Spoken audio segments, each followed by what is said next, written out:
3 years ago, when President Obama's opponents said that Russia was our chief geopolitical rival, President Obama chuckled, said the 1980s called and they want their foreign policy back.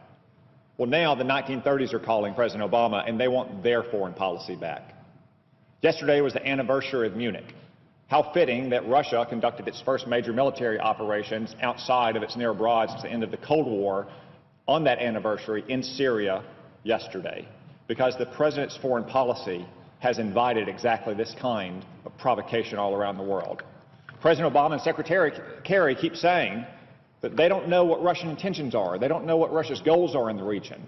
It's very simple, so let me lay it out clearly. Russia is an enemy.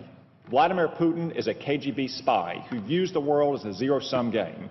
In the short term, he intends to prop up his tyrannical ally, Bashar al-Assad. He wants to preserve access to his only expeditionary military bases outside of his country. In the medium term, he wants to either preserve Assad or he wants to replace him with a like-minded ally. He wants to diminish U.S. power and prestige in the region. He wants to establish Russia as the main Middle East power broker. And he wants to divert attention from his continued occupation of Ukraine. And in the long term, he sees an opportunity to divide the EU and divide NATO at lower risk than it would take to conduct military operations against countries like Estonia or Latvia. If Europeans are going to be divided because of a refugee crisis of a few 100,000, imagine what could happen when Vladimir Putin turns up the heat in Syria and drives hundreds of thousands of more of those refugees into Europe. How has this come to pass? Why would he think he can get away with all this? Because of the unending series of concessions and appeasement of Barack Obama towards Vladimir Putin. Before he was even elected to office in 2008, when Vladimir Putin invaded Georgia, Barack Obama, then a candidate, called for Georgia to exercise restraint while they were under an invasion. Just a couple months later, he called for a reset in relations while there were still Russian troops on Georgian soil. A few months after that, he withdrew missile defense systems from the Czech Republic and Poland on the 70th anniversary of Russia's invasion of Poland, without so much as a heads up and without getting anything in return.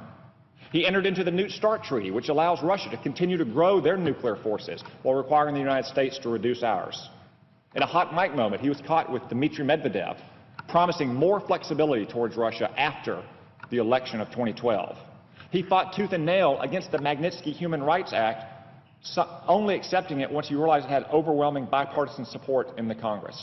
He continues to look the other way as Russia violates the Intermediate Range Nuclear Forces Treaty. He jumped at the opportunity that Vladimir Putin provided him in 2013 to avoid carrying out his airstrikes in Syria to enforce his own red line. Just as in Georgia, when Vladimir Putin invaded Crimea, he demanded restraint from the government of Ukraine. When Vladimir Putin began to conduct operations in eastern Ukraine, he looked the other way, he imposed weak sanctions. To this day, he refuses to arm them in the ways that they are desperately calling for. So, what should we do now? Again, I think it's pretty simple. Let me lay it out.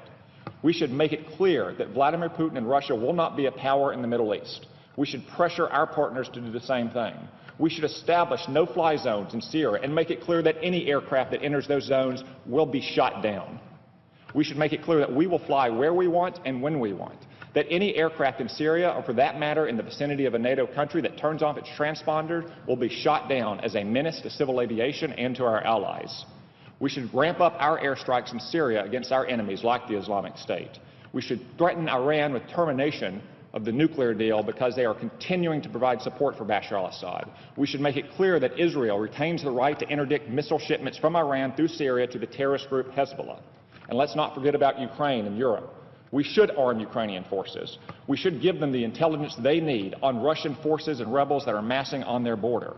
We should enhance sanctions by expanding them across all sectors.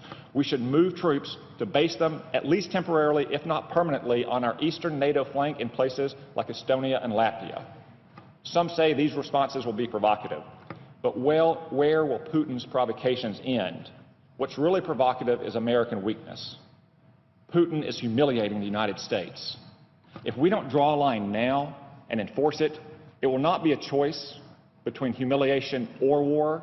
It will be a choice between humiliation and war. I yield the floor.